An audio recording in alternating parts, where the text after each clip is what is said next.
राम राम मेरी सभी बहनों को। और सकट चौथ की आज सबको बधाई है। माँ सकट माता सबके बच्चों को सुख शांति दे, सभी संकट से बचा के रखे। और आज मैं जो पूजा कर रही हूँ और जो सकट माँ की कहानी है, वैसे तो सभी बहनों को आती ही होगी, लेकिन मेरा एक छोटा सा प्रयास जिस प्रकार से मैं पूजा कर रही हूँ और कथा करूँगी तो आप लोग भी सुनिएगा। एक बुढ़िया थी, उसको एक बेटा था। बुढ़िया बेटे के सुख के लिए 12 महीने की सकट चौथ का व्रत करती थी। बेटा जंगल से लकड़ी तोड़ कर लाता और बेचकर घर चलाया करता था। बुढ़िया हर रोज उसकी लकड़ियों में से 2 लकड़ी उठाकर रख लेती और चौथ के दिन उसको बेचकर सामान लाती और चूरमे के लड्डू बनाती।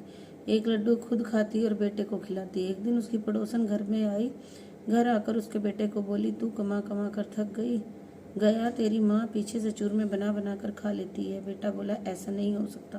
तो पड़ोसन बोली, जाकर देख, आज भी चूरमा बनाया है। बेटा घर में गया, जाकर देखा, माँ ने चूरमा बनाया और बेटा बोला, मैं तो इतनी मेहनत करके लकड़ी लाता हूँ और तू चूरमे बनाकर खाती है।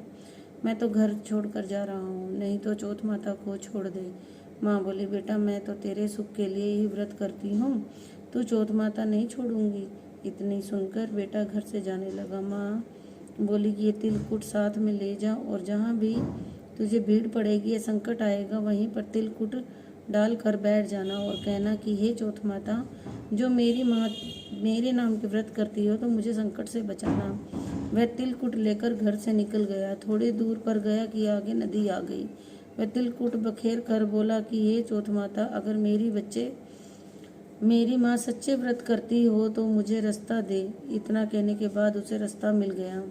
थोड़ा आगे जाने के बाद उसे रास्ते में एक शेर मिला।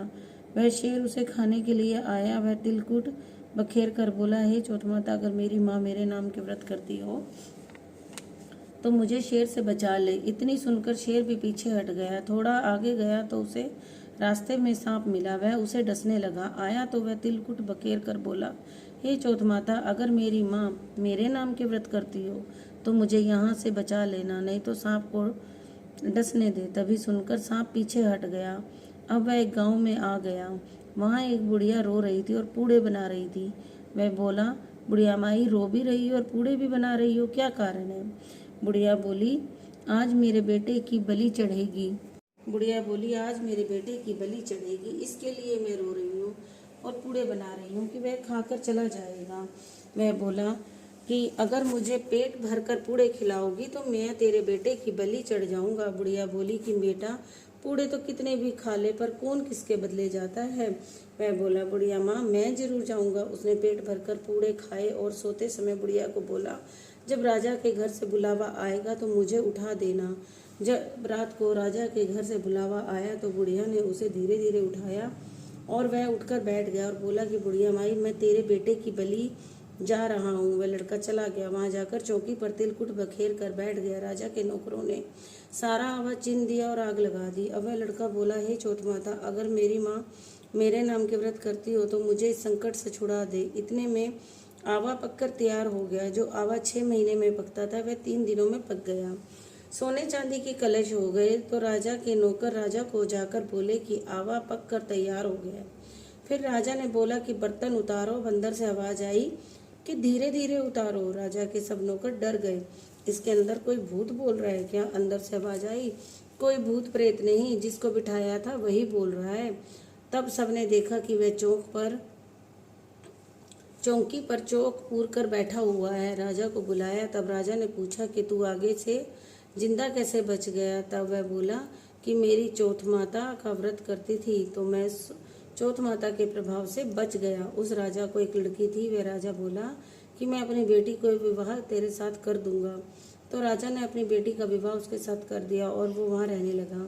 कुछ दिन के बाद राजा की बेटी ने उससे पूछा, क्या तेरा कोई घर, कोई परिवार नहीं है क्या? तब वह बोला, मेरी तो एक माँ है और छोटी सी झोपड़ी है।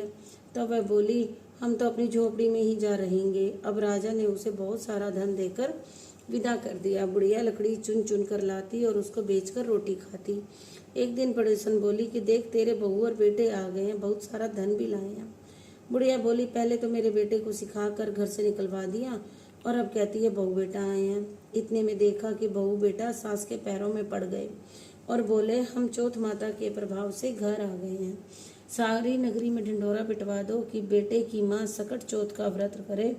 13 चौथ करियो, 13 नहीं तो 4, 4 नहीं तो 2, 2 2 तो सब करियो। हे चौथ माता, जैसी बुढ़िया के बेटे को दुख दूर किया और जैसा सुख उनको दिया, वैसा सबको सुख देना, सब संकट हर लेना। हे गणपति महाराज, कृपा करना। 4 घड़े शरबत के, 2 सुनने वाले के, 2 कहने वाले के।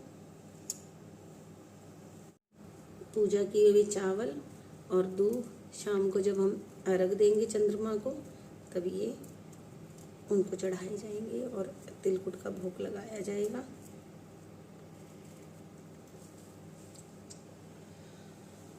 और अभी हमारे गणेश जी महाराज को पहले सबसे पहले तिलकुट का भोग लगाएंगे। हल्दी से इनका तिलक। जय हो गणपति महाराज, सबके संकट हरना, सबको सुख शांति देना।